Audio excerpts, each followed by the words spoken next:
The cold November air bit at my exposed skin as I hurried across the parking lot of Bellini's, the most exclusive Italian restaurant in the city. My thin cashmere sweater did little to shield me from the biting wind, but I hadn't planned on spending any time outside. Mark was supposed to pick me up at the entrance.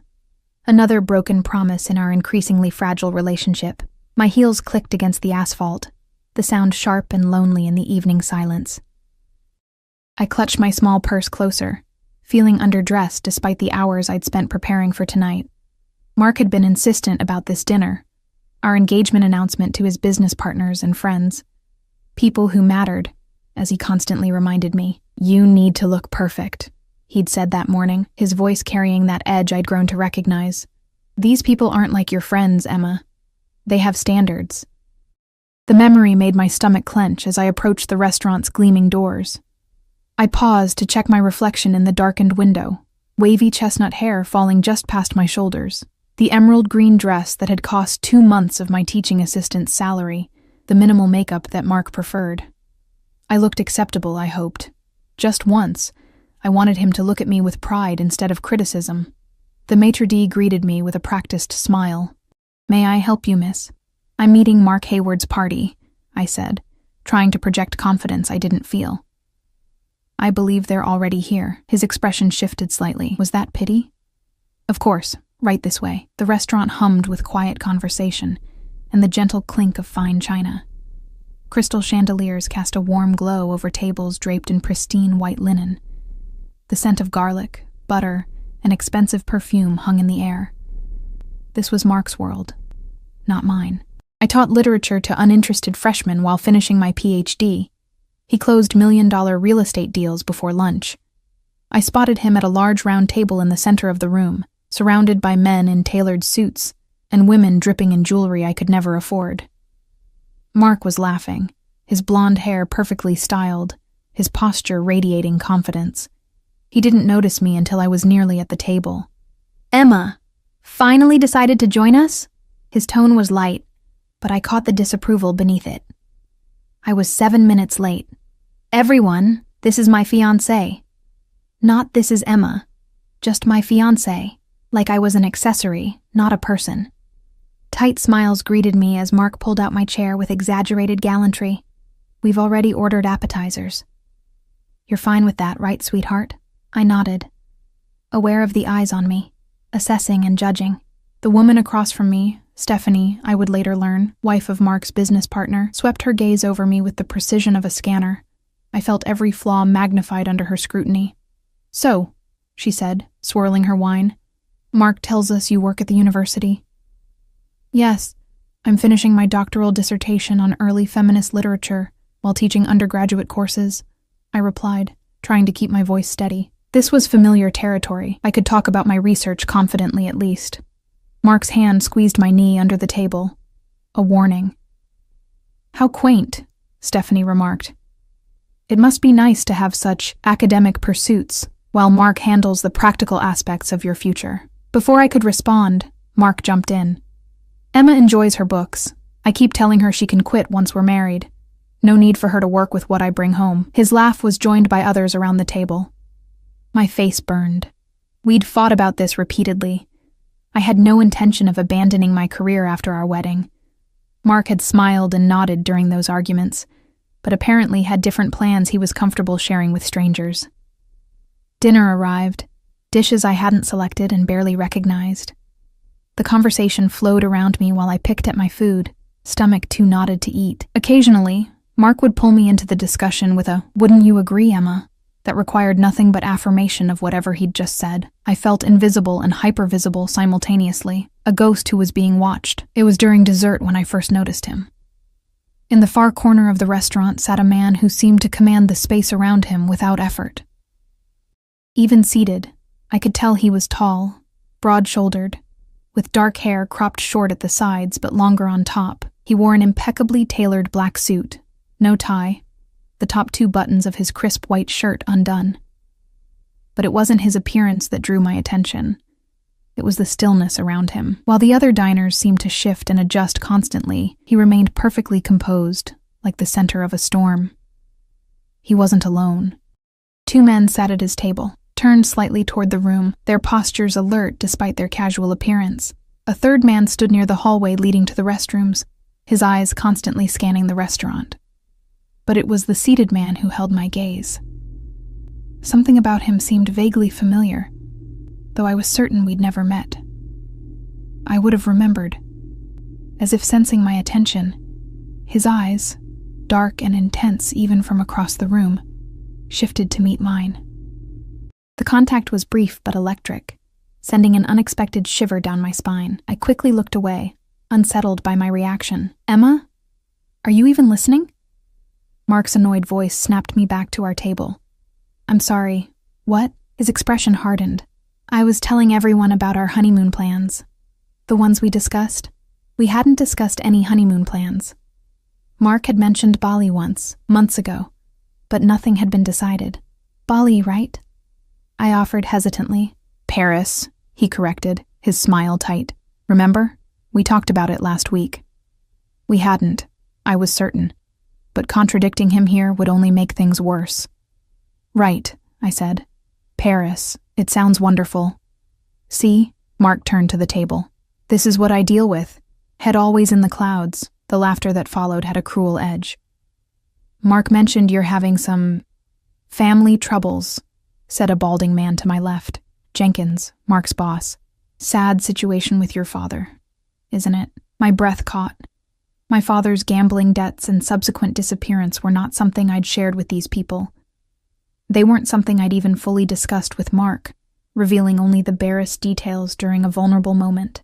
"I'd rather not discuss that," I said quietly. "Oh, don't be so sensitive," Mark waved dismissively. "Everyone here knows what happened. Your dad gambled away your college fund, mortgaged your childhood home, then skipped town leaving you with the mess. It's nothing to be ashamed of." But it was. The humiliation burned through me like acid. The careful walls I'd built around that pain crumbled as strangers stared at me with that terrible mixture of curiosity and pity. "It's not that simple," I said, my voice barely above a whisper. "Sure it is," Mark continued, clearly enjoying being the center of attention. "Your father was weak. He couldn't handle his responsibilities. Unlike me," he raised his glass. "I stepped in, helped Emma clear those debts. That's what a real man does, right? Takes care of his woman's problems." The debts weren't cleared. Mark had made a single payment to keep the bank from foreclosing on my mother's house. A loan, not a gift, as he frequently reminded me. Something inside me cracked. "That's not what happened, Mark." The table fell silent. Mark's smile froze. "What did you say?" "You didn't clear any debts. You made one payment and have held it over my head ever since." My voice was surprisingly steady despite the panic flooding my system. Mark's face darkened. "You're embarrassing yourself, Emma." "No, you're embarrassing me."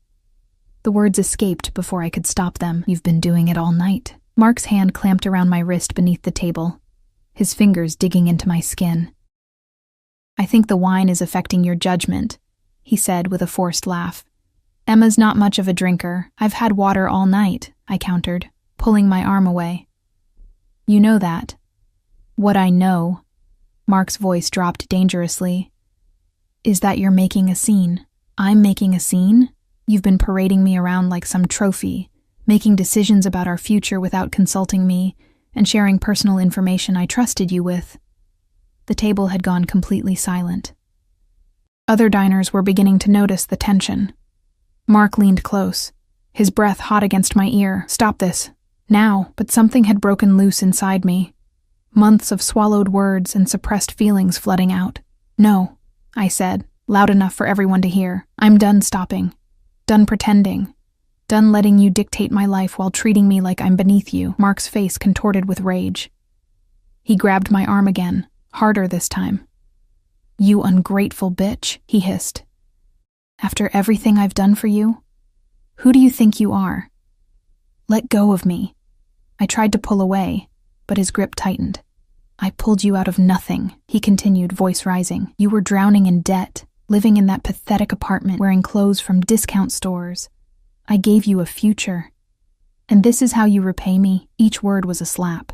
The restaurant had gone completely quiet now, all eyes on our table. The humiliation was complete, burning through me like wildfire. "Everyone can see what you really are now," Mark said, standing up. "The daughter of a criminal, white trash in a designer dress I paid for."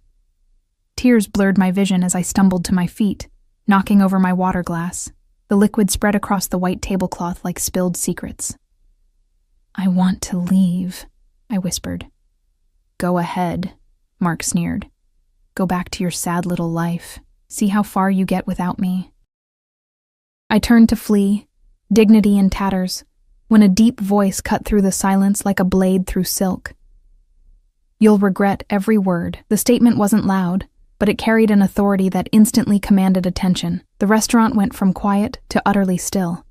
I turned toward the voice. The man from the corner table now stood just a few feet away, up close. He was even more imposing. Tall, with broad shoulders and an aura of controlled power. His face was striking rather than conventionally handsome, with sharp cheekbones, a strong jaw shadowed with stubble, and those intense dark eyes that seemed to see right through me. But what struck me most was his expression.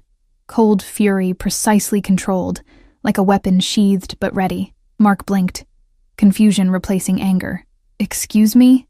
Who the hell are you?" The man didn't acknowledge Mark at all.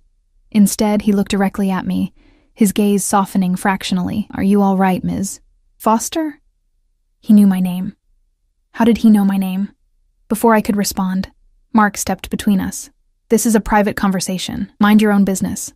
The man's focus shifted to Mark, and I watched the color drain from my fiancé's face. There was no overt threat, no aggressive movement, but something in that gaze made Mark instinctively step back. "Mark Hayward," the stranger said, as if tasting the name and finding it distasteful. "Real estate developer. Heavily leveraged on the Riverside project. Behind schedule and over budget." He tilted his head slightly. "How interesting." Mark's expression shifted from confusion to alarm. "Who are you?" "Someone who doesn't appreciate watching a man humiliate a woman in public." His voice remained even, almost conversational. "Especially not this woman." One of the men who had been sitting at his table now stood nearby, watchful and ready. The atmosphere in the restaurant had changed, charged with an electric tension I didn't understand. "Whatever your problem is," Mark began. "My problem," the man interrupted smoothly, "is you. Specifically the words you just spoke." He glanced at me again, something unreadable flickering in his eyes. "Words you will regret. I promise you that."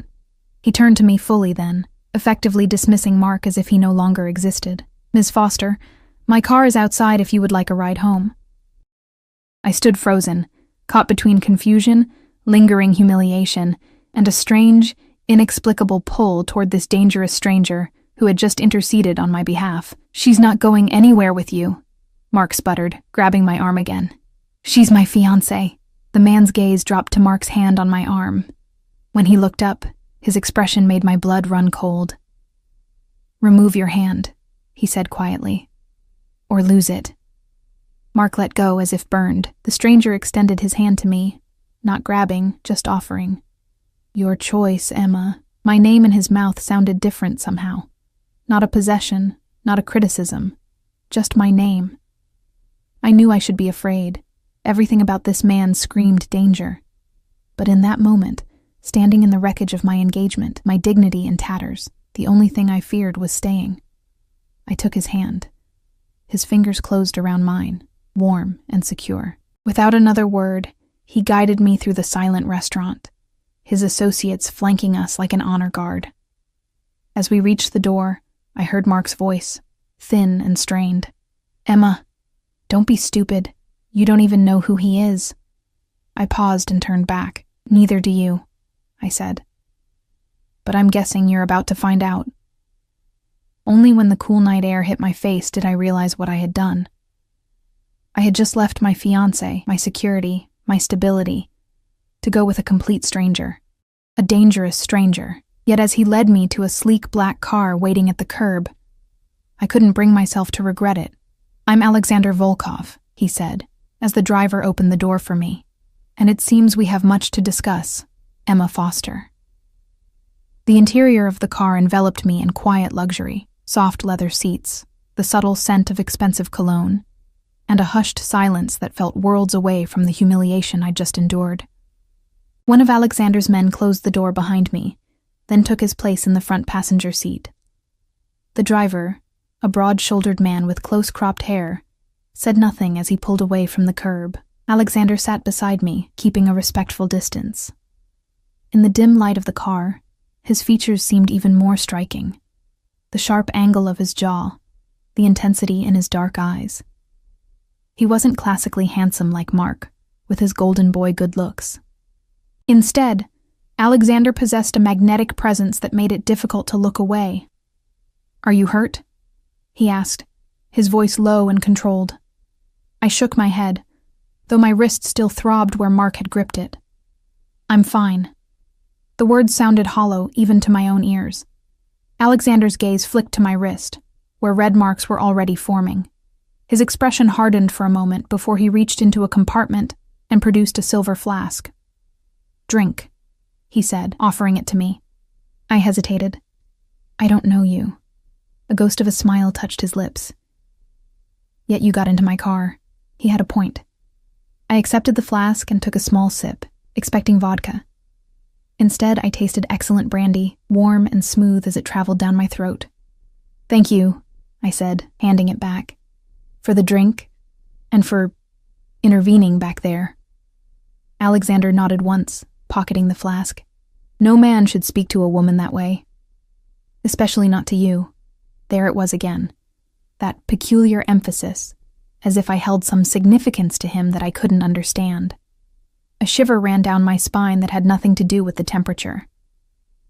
"How do you know my name?" I asked. The brandy had given me a small measure of courage.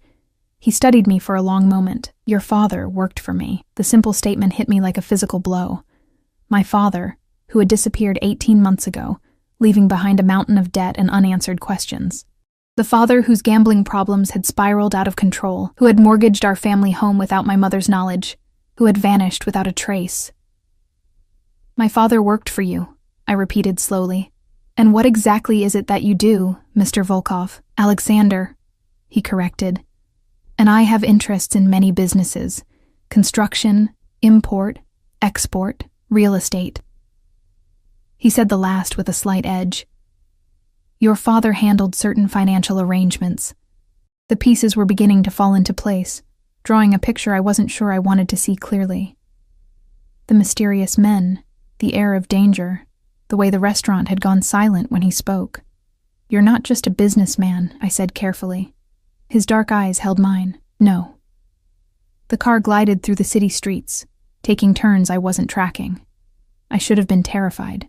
Instead, I felt strangely calm, as if I were watching myself from a distance. "Where are we going?" I asked. "My home," Alexander replied. "It's secure. We can talk freely there." "I should go to my apartment," I protested weakly. "The apartment you share with Hayward? Is that what you want?" There was no judgment in his tone, only a question. I hadn't even considered that. My living situation with Mark. In the span of 20 minutes, my entire life had unraveled. I had no plan. Nowhere to go that wasn't connected to the man who had just humiliated me in front of a room full of strangers. "No," I admitted, "but I can't just go home with you. I don't know you." "You know enough," Alexander said simply. "You know I won't harm you. You know I have information about your father. And you know you have nowhere else to go tonight." The brutal truth of his words silenced me.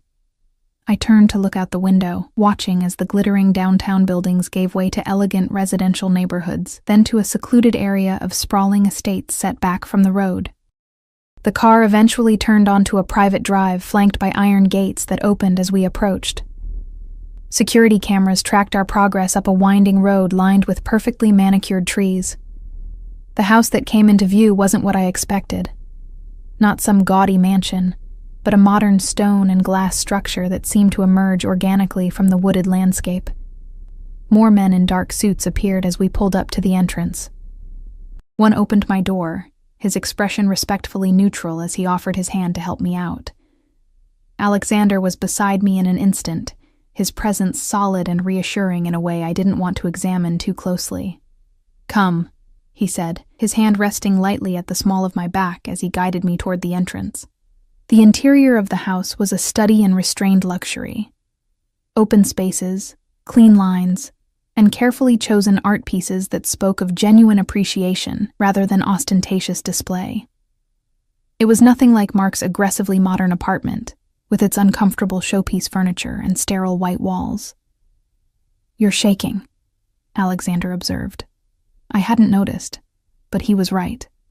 The adrenaline that had carried me through the confrontation at the restaurant was fading, leaving me trembling in its wake. "It's been a difficult evening," I said, struggling to maintain my composure.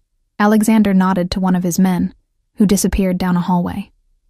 "Sit," he said, gesturing to a living area with a fireplace already lit against the November chill. I sank onto a sofa, suddenly aware of how exhausted I felt.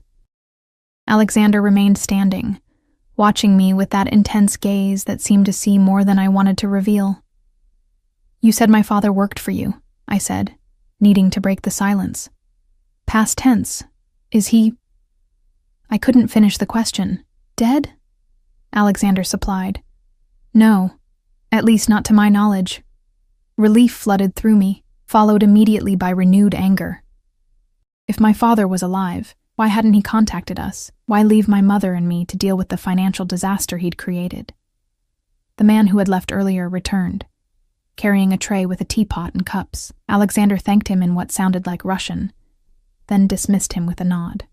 "Tea," Alexander said, pouring a cup and adding a spoonful of honey before handing it to me. "My mother's remedy for shock." I accepted it gratefully, the warmth of the cup steadying my hands. "You haven't answered my question. What exactly did my father do for you?" Alexander poured his own cup before sitting in an armchair across from me. "Thomas Foster worked as an accountant for several of my businesses.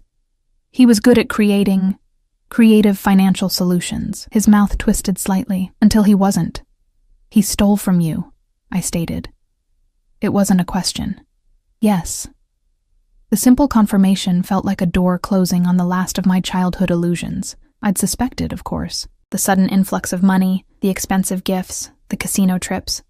All signs I'd willfully ignored until it was too late. "How much?" I asked. $3 million. I nearly choked on my tea. 3. That's impossible. We never had that kind of money. The house, the debts he left behind. He lost most of it gambling, Alexander said.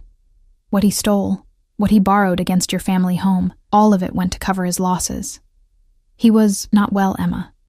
The compassion in his voice was unexpected. This dangerous man, who had just threatened my fiancé and who clearly operated outside the law, spoke of my father's addiction with more understanding than Mark ever had. "Why are you telling me this now?" I asked. "Why approach me after all this time?" Alexander set his cup down, his movements deliberate. "I've been watching over you since your father disappeared." A chill ran through me. "Watching me?" "Protecting you," he corrected. "Making sure you were safe, that Hayward didn't—" He paused, seeming to choose his words carefully. "That he treated you well. Why would you do that?" "I made a promise to your father." I stood up abruptly, tea sloshing over the rim of my cup. "A promise? To the man who stole from you? Who abandoned his family?" Anger burned through my veins, hot and clarifying. "Don't pretend this is about honor or protection." "What do you really want from me?" Alexander remained seated, unruffled by my outburst. "Sit down, Emma." "No, I want answers. Real ones," he sighed. "Your father came to me before he left, confessed everything, begged for forgiveness, for time to make it right." His expression darkened. He knew the penalty for stealing from me. The implication hung in the air between us. My father hadn't just disappeared. He'd fled. "So you let him go?" I asked incredulously. "On one condition," Alexander said. "That he never contact you or your mother again. That he leave you both free of his complications. You took my father from us." My voice shook with fury. "You made him disappear. I gave him his life," Alexander countered, rising to his feet. Though he didn't move toward me, his presence seemed to fill the room. "He took everything from you, Emma. Your security, your future, your mother's health." The mention of my mother pierced through my anger. She had never recovered from my father's betrayal. the stress triggering a series of small strokes that had left her dependent on round-the-clock care in a nursing facility. I offered him a choice, Alexander continued. Disappear and leave you both in peace, or stay and face the consequences. Consequences that would have destroyed what remained of your family. And what about the debt? I asked bitterly. The mortgage? Was that your idea of peace? Alexander's expression softened almost imperceptibly. I paid off your mother's medical bills. Arranged for her care at Lakeside instead of the state facility.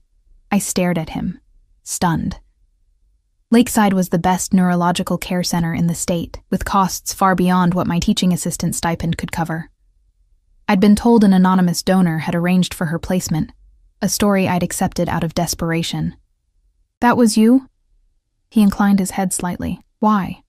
I whispered. Why would you do that? Because I promised your father I would look after you both. He stepped closer, his gaze never leaving mine, and because I pay my debts. What debts could you possibly owe my father? He stole from you. Not to your father, Alexander said quietly. To you. My mind raced, trying to make sense of his words. I've never met you before tonight. No, he agreed. But I've known of you for many years. Since before your father worked for me. He paused, then added, since we were children. The revelation struck me like a physical blow. I searched his face, trying to find something familiar in his features. I don't understand. Forest Lake Elementary, he said. 4th grade. You were new. He hesitated. Not well-liked. A memory surfaced. A skinny, dark-haired boy with a Russian accent, isolated and bullied. The classroom had been divided into reading groups, and I'd been paired with him. He'd been quiet but brilliant, his English perfect despite the accent that made him a target. Alec, I breathed, the childhood nickname coming back to me.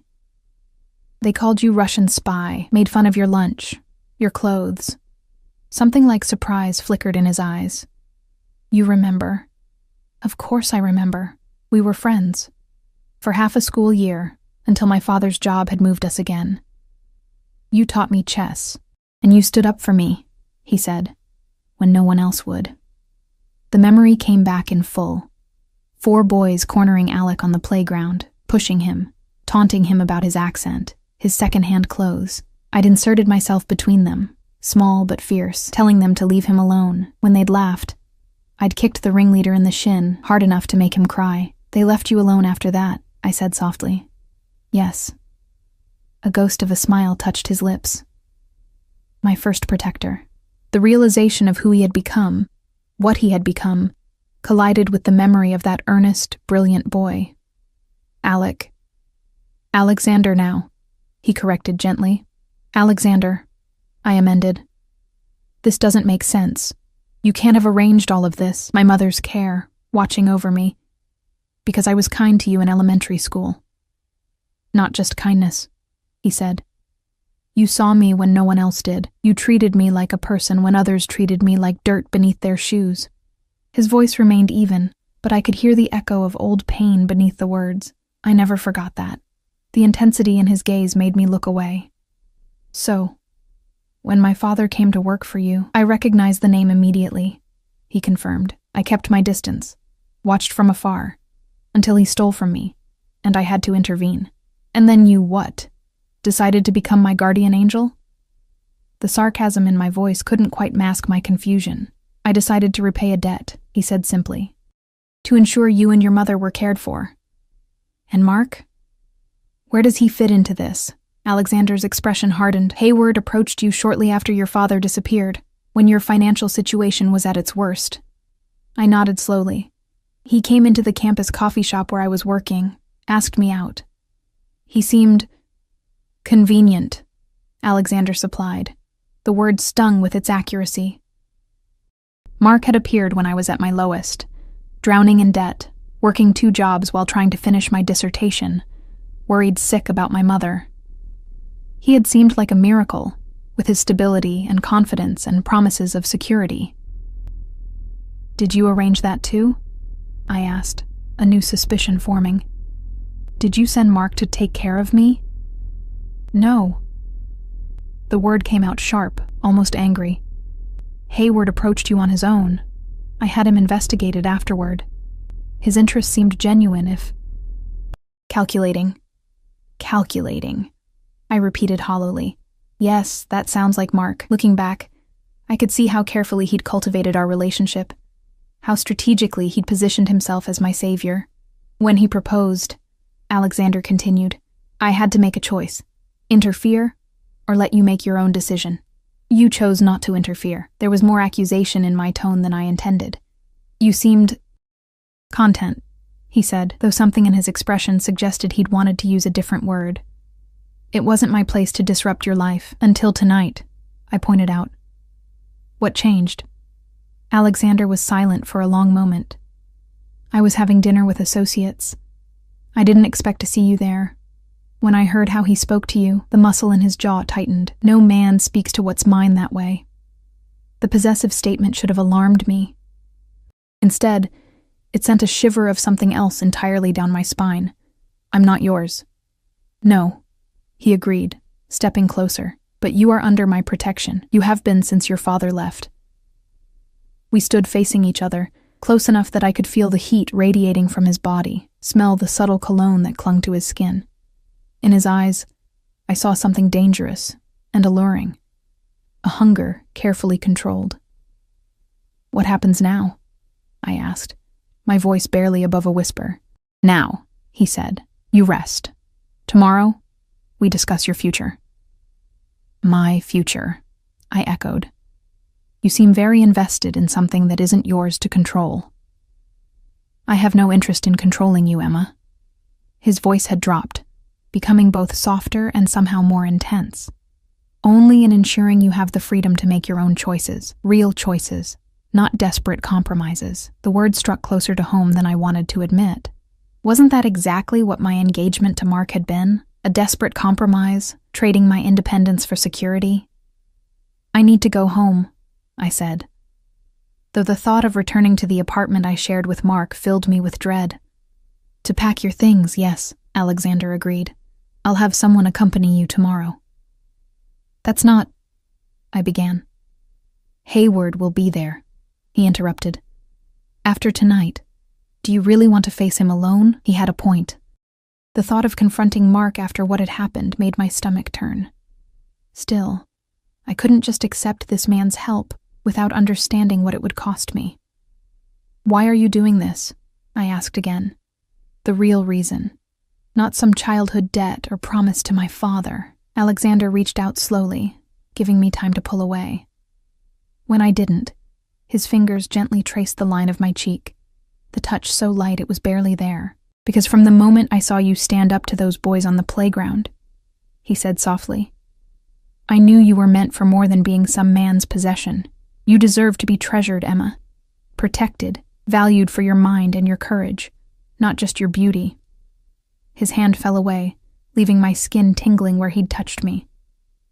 I want to give you the chance to become who you were meant to be, without fear, without compromise. The sincerity in his voice was disarming.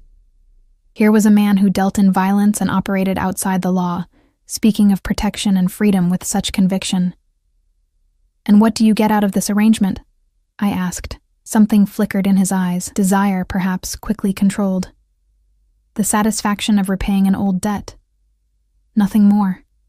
I didn't believe him. Not entirely.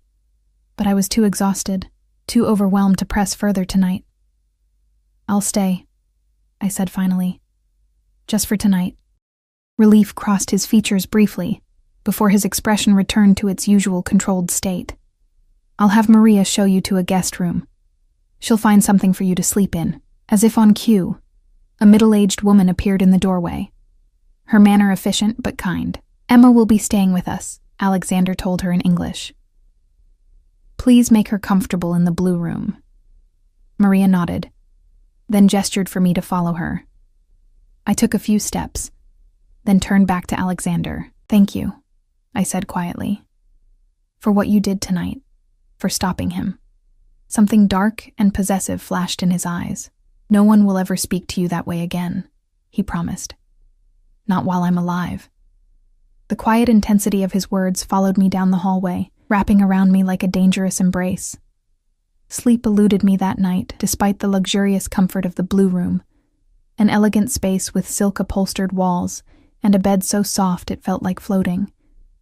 Every time I closed my eyes, I saw Mark's contemptuous expression, heard his cruel words echoing in my mind. Then Alexander would appear in my thoughts, his dark eyes intense as he said those words.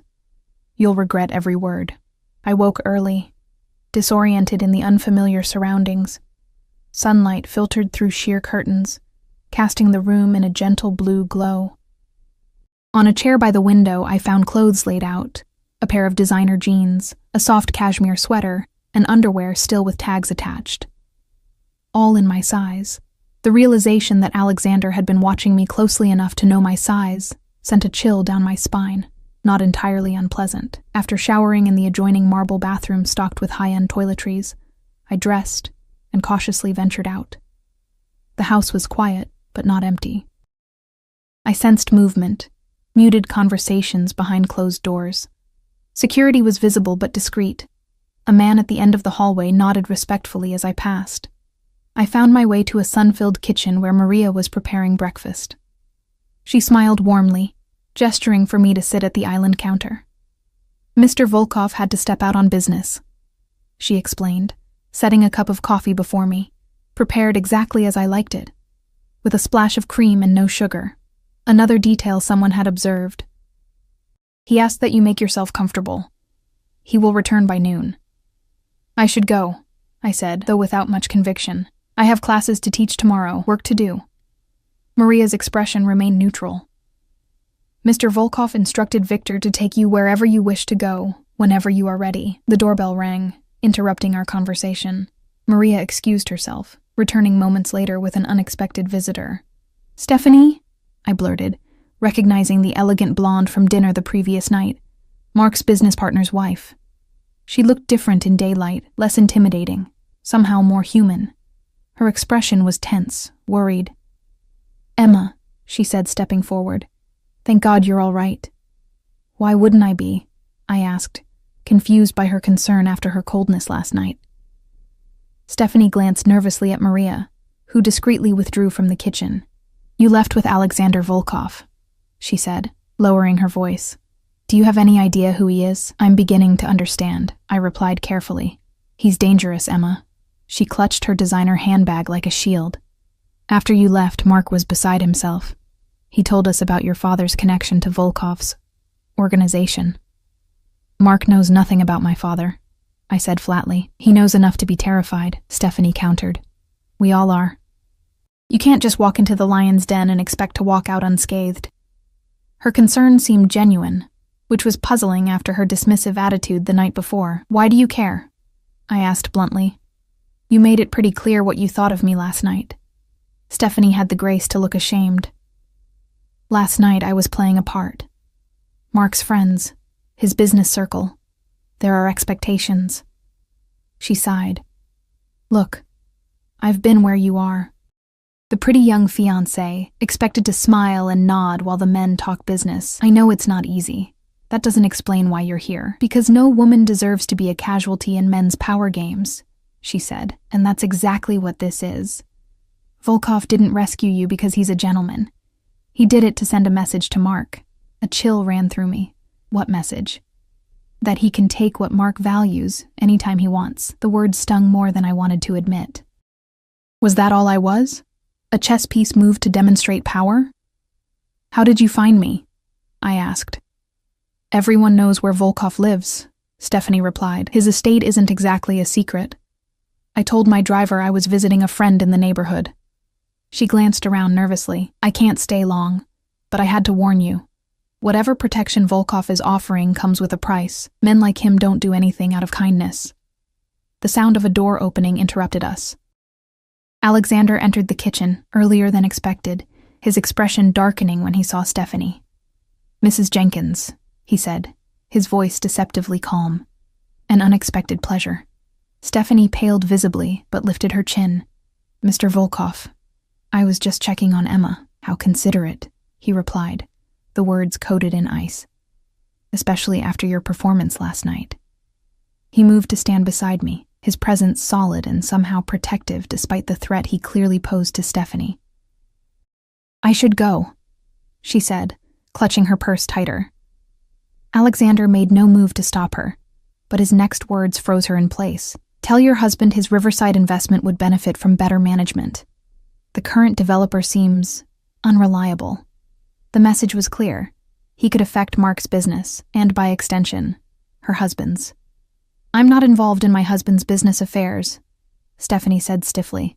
Of course not, Alexander agreed smoothly. Just as you're not involved in spreading rumors about my guest, Stephanie's gaze flickered to me. Emma, the offer stands. If you need help.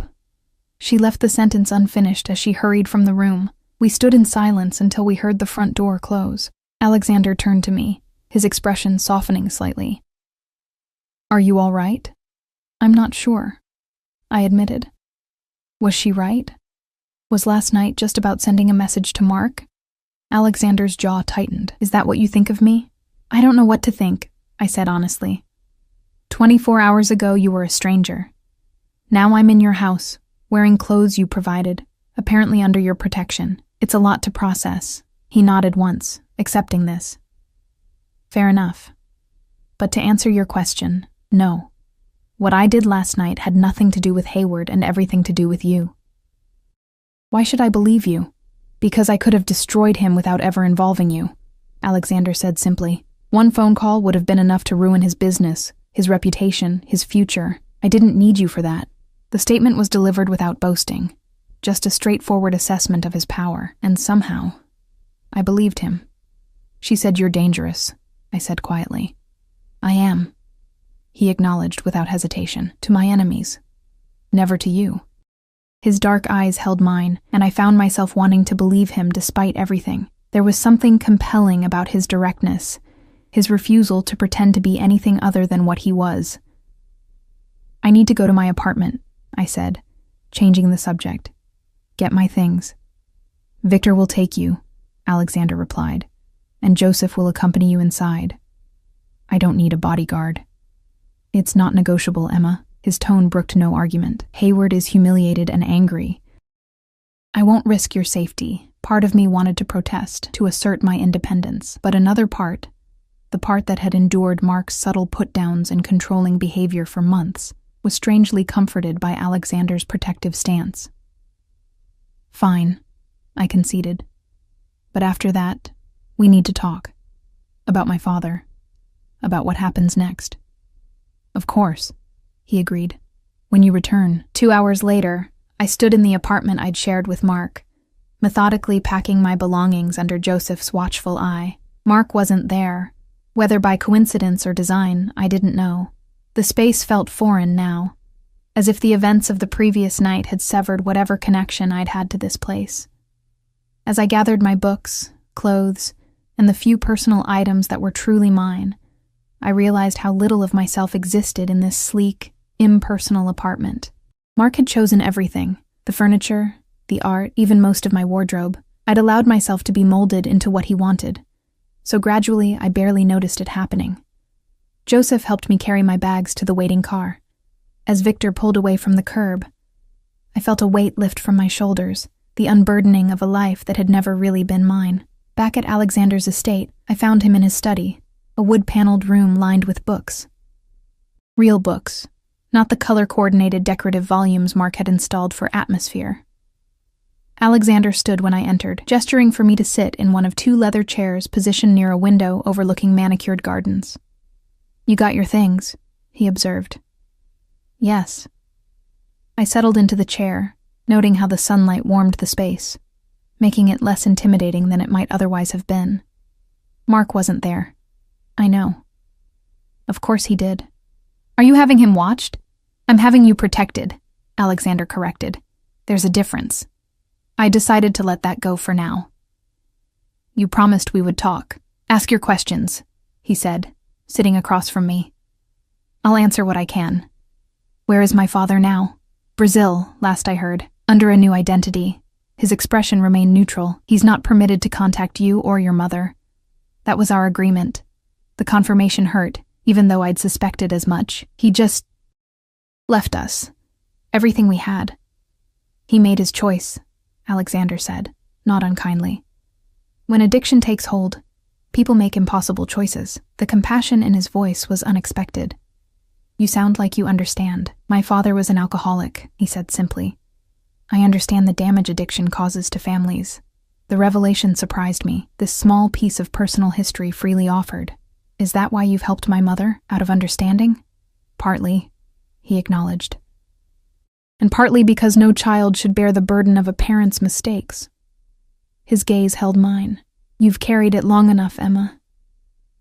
Something in his words struck a chord deep within me, an acknowledgement of the weight I'd been carrying since my father's disappearance.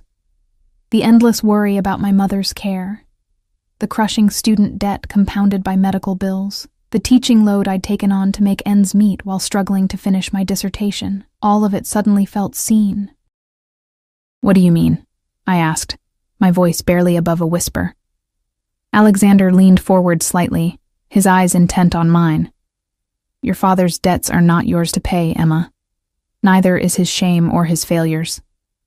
Easy for you to say, I replied. You're not the one who had to pick up the pieces. No, he agreed, but I am the one who can take those pieces from you. A sudden wariness crept through me. What exactly are you offering? Financial security, he said simply. For you and your mother. No strings attached. I gave a hollow laugh. There are always strings. His expression remained serious.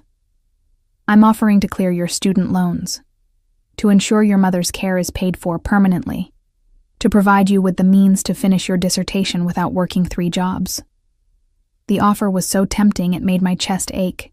Freedom from the constant financial worry that had dominated my life for the past 18 months. The ability to focus on my academic work, security for my mother. And what would you want in return? I asked carefully. Nothing you're not willing to give. The ambiguity of his answer hung between us. I searched his face, trying to discern his true intentions. That's not an answer, Alexander. He stood abruptly, moving to the window. For a moment he was silent, staring out at the grounds of his estate. When he turned back to me, his expression had changed, something more raw, more honest in his gaze. What I want, he said quietly, is to know you're safe, to know you're building the life you deserve, not the one forced upon you by circumstance. He paused, then added, and yes, I want you in my life, in whatever capacity you're comfortable with.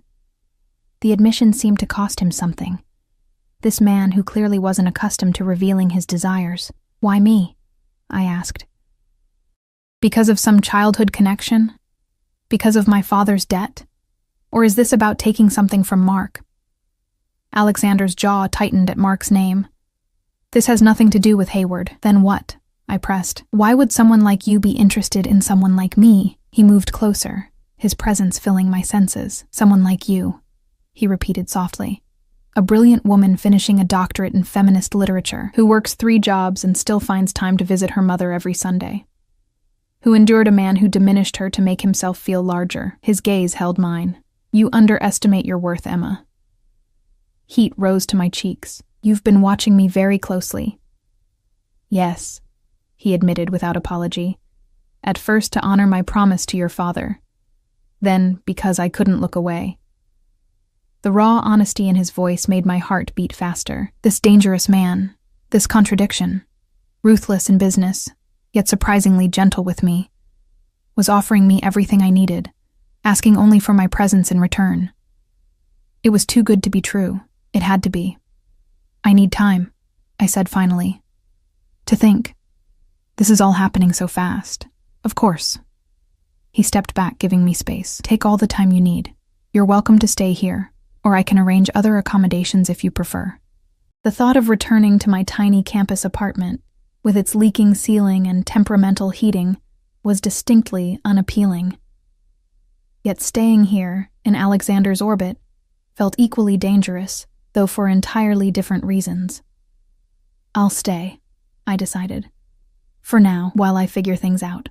Relief flickered across his features. Good. I'll have Maria prepare a room for you, a more permanent one than last night's. This isn't permanent, I clarified quickly. The ghost of a smile touched his lips. Of course not. 2 days passed in a strange, suspended reality. I stayed in Alexander's guest wing, ostensibly working on my dissertation while trying to process the dramatic shift in my life. Alexander gave me space, appearing only at dinner, where our conversations ranged from Russian literature to politics to my research on early feminist writers. He was surprisingly well-read, with insightful observations that challenged and engaged me intellectually. These evening discussions became a highlight, making me anticipate our time together with an eagerness that both thrilled and alarmed me. On the third morning, as I was working in the library Alexander had placed at my disposal, my phone rang. Mark's name flashed on the screen. I hesitated, then answered. "Emma?" His voice was conciliatory, a tone I recognized from our previous arguments, the one he used when he wanted to smooth things over without actually apologizing.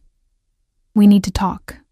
"I don't think we do," I replied, surprised by the steadiness in my voice.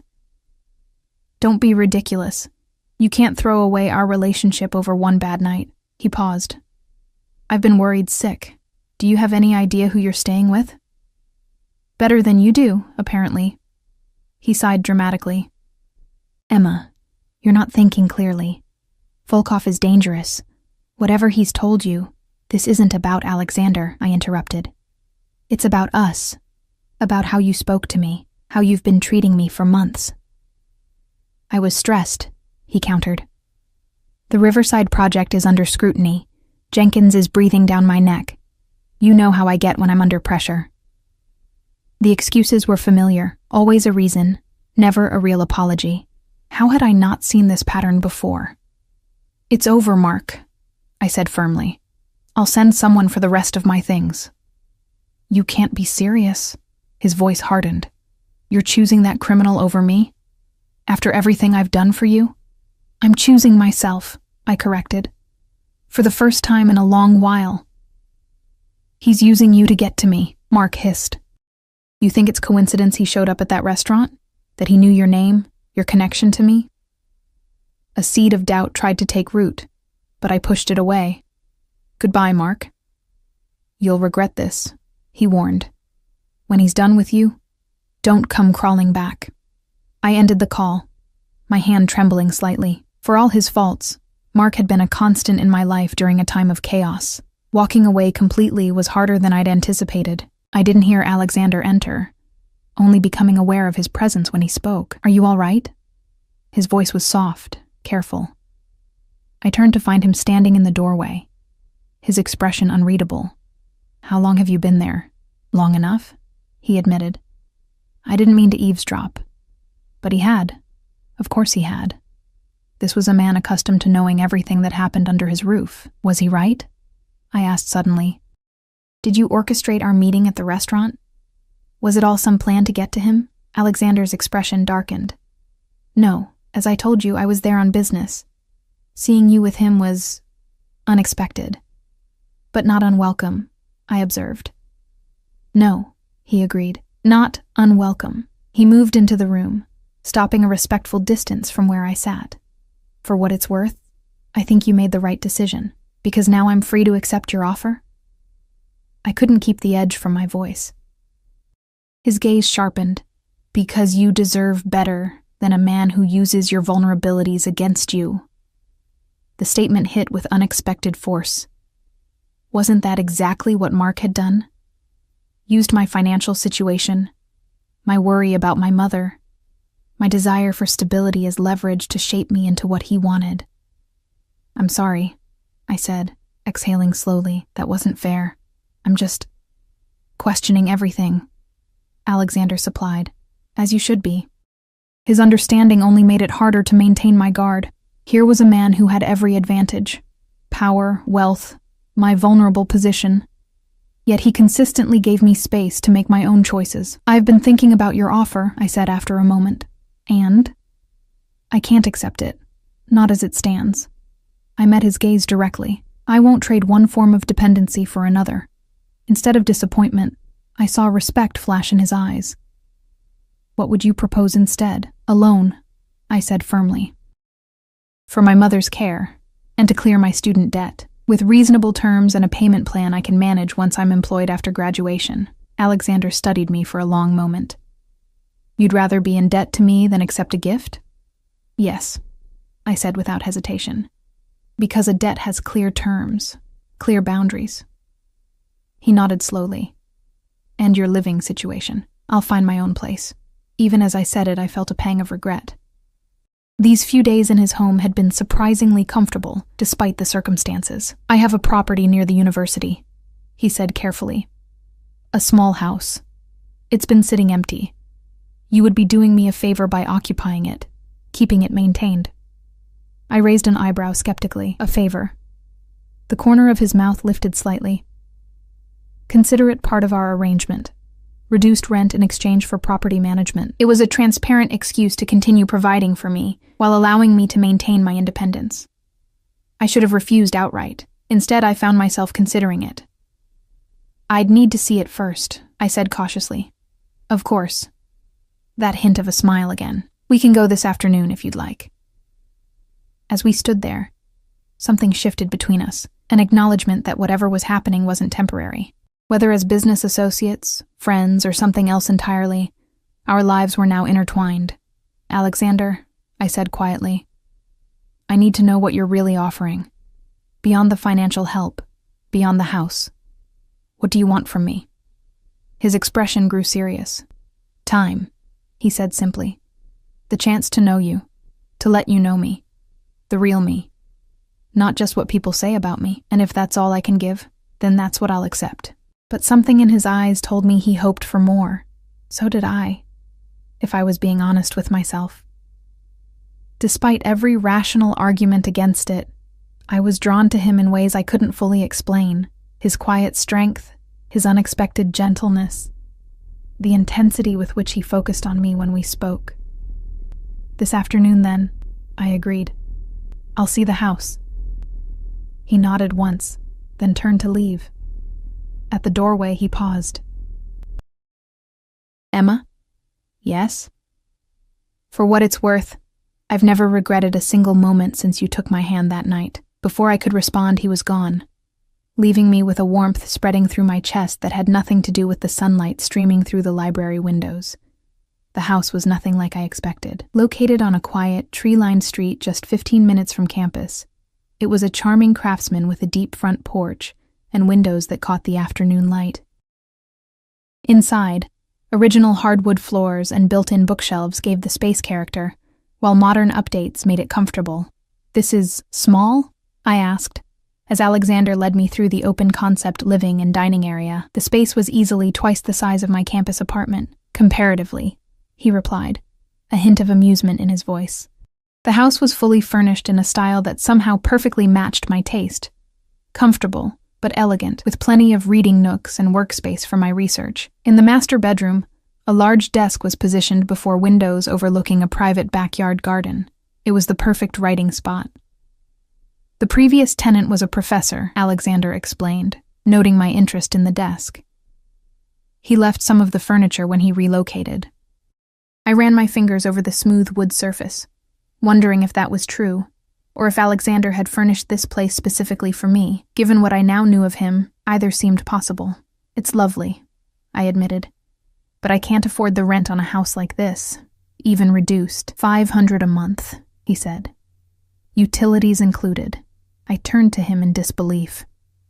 That's ridiculous. This house is worth at least 3 times that, even as a rental. As I said, you'd be doing me a favor. His expression remained impassive. The house has been empty for 6 months. I'd rather have a reliable tenant than let it sit vacant. It was a fiction we both recognized. His way of helping me while preserving my independence. The question was whether I could accept it. I need to think about it, I said finally. He nodded, accepting my hesitation without pushing. Of course. We toured the rest of the house in comfortable silence. As we were about to leave, a car pulled into the driveway next door.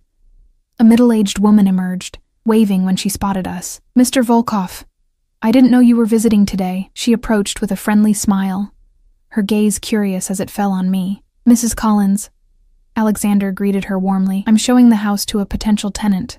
This is Emma Foster. Oh, wonderful. She extended her hand to me. Helen Collins. I've been hoping someone would move in soon. It's such a lovely home to sit empty. I shook her hand, struck by the normalcy of the interaction. This kind, ordinary-looking woman clearly had no fear of Alexander. She treated him like any other neighbor, not a dangerous criminal. "Do you work at the university?" she asked me. "Most of the renters around here are faculty or grad students." "I'm finishing my PhD in literature," I replied. "Perfect. My husband's in the English department. Medieval poetry." She beamed. "You'll love the neighborhood. Very quiet, lots of academics. We do a block party every fall." It sounded idyllic, so different from what I'd imagined my life could be after everything that had happened. As we drove back to Alexander's estate, I found myself reconsidering his offer. The house was perfect, close to campus, in a good neighborhood, with space for me to work. The rent was absurdly low, but perhaps I could find other ways to make the arrangement more equitable. "I'll take it," I said suddenly. Alexander glanced at me, surprise briefly crossing his features. "You're sure? You said you wanted to think." "I did think. It makes sense."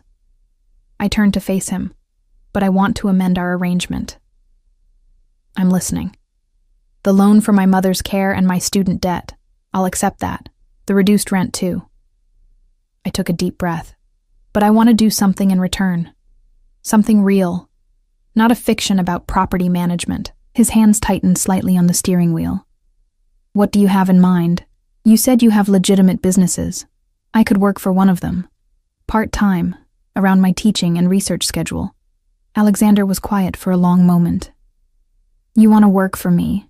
Is that so strange?" "Yes," he said bluntly. "Most people in your position would take what was offered without question. I'm not most people." A small smile touched his lips. "No, you're not." He considered for a moment. "I have a foundation that provides scholarships for immigrant students. It could use someone with your background in education." "A foundation?" I couldn't hide my surprise. "For scholarships. Not all my work falls outside the law, Emma." There was no defensiveness in his tone, just simple fact. "Some of my businesses are entirely legitimate." I studied his profile as he drove, seeing again glimpses of the boy I'd briefly known. Serious, intelligent, determined to make his way in a world that hadn't been kind to him. "I'd like to see it," I said. "The foundation, before I decide." He nodded.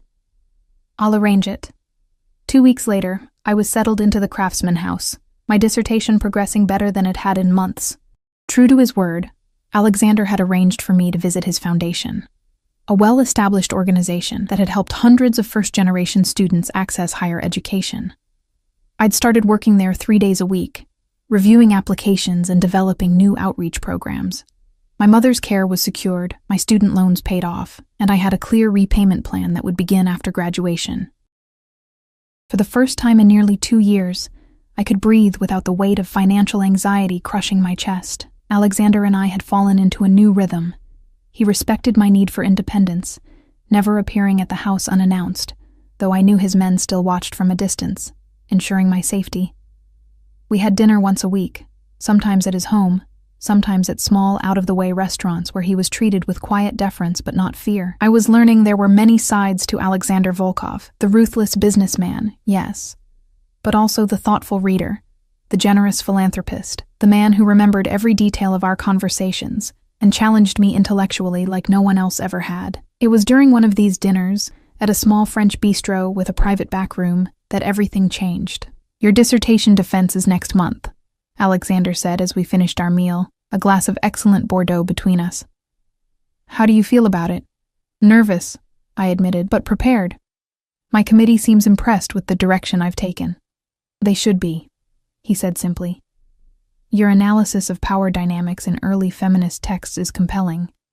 He'd read my work, all of it, offering insights that had strengthened my arguments considerably. Another surprise from a man I'd initially feared. "I've been thinking about what comes next," I said, watching him carefully. "After graduation, the university has offered you a visiting professorship." It wasn't a question. Of course he knew. "Yes, it's a good position, but temporary." I took a sip of wine. "I've also received an offer from Eastridge College, tenure track." His expression remained neutral, though I caught a flicker of something in his eyes.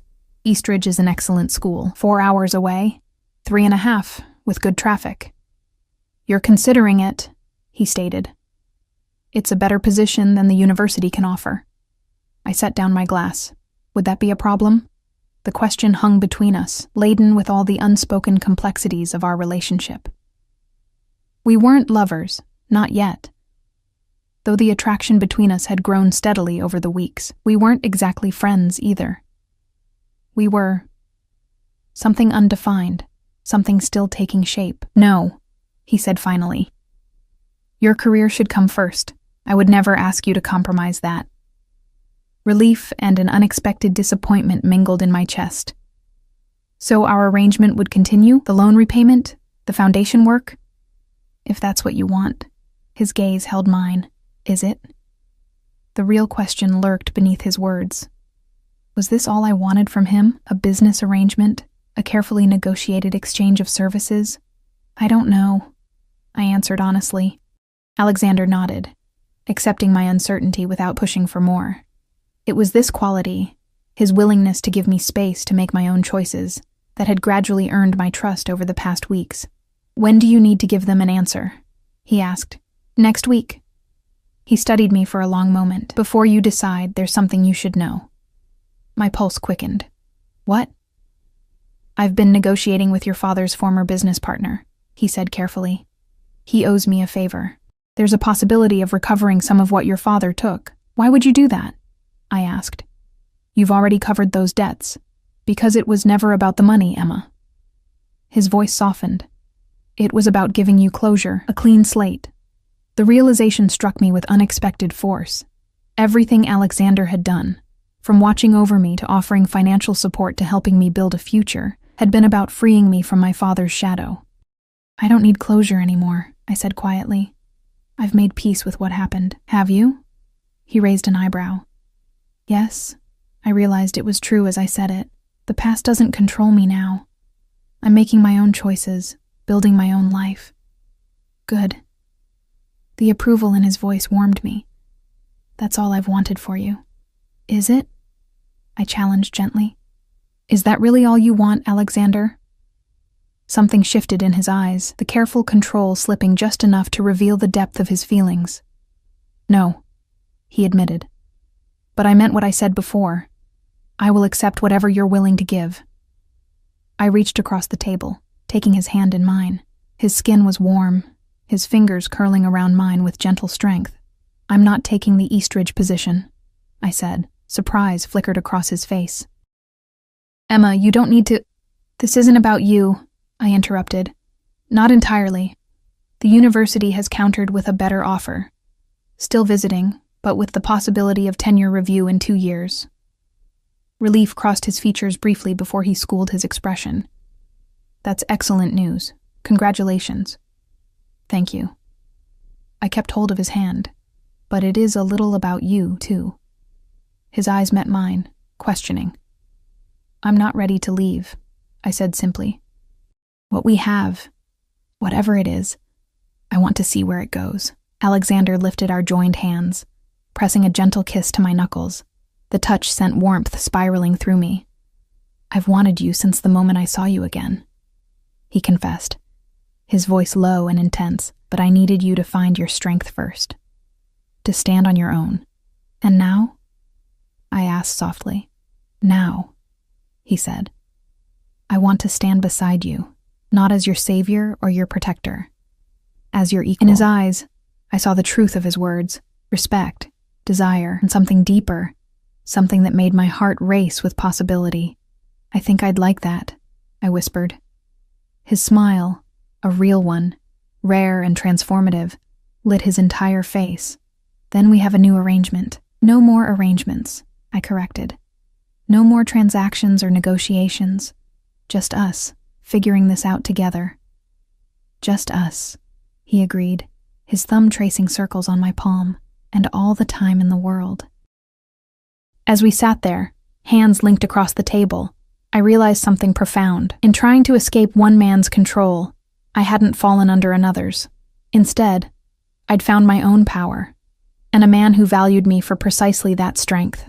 Whatever came next, Whatever challenges we would face, I would meet them on my own terms. And for the first time in my life, that felt exactly right.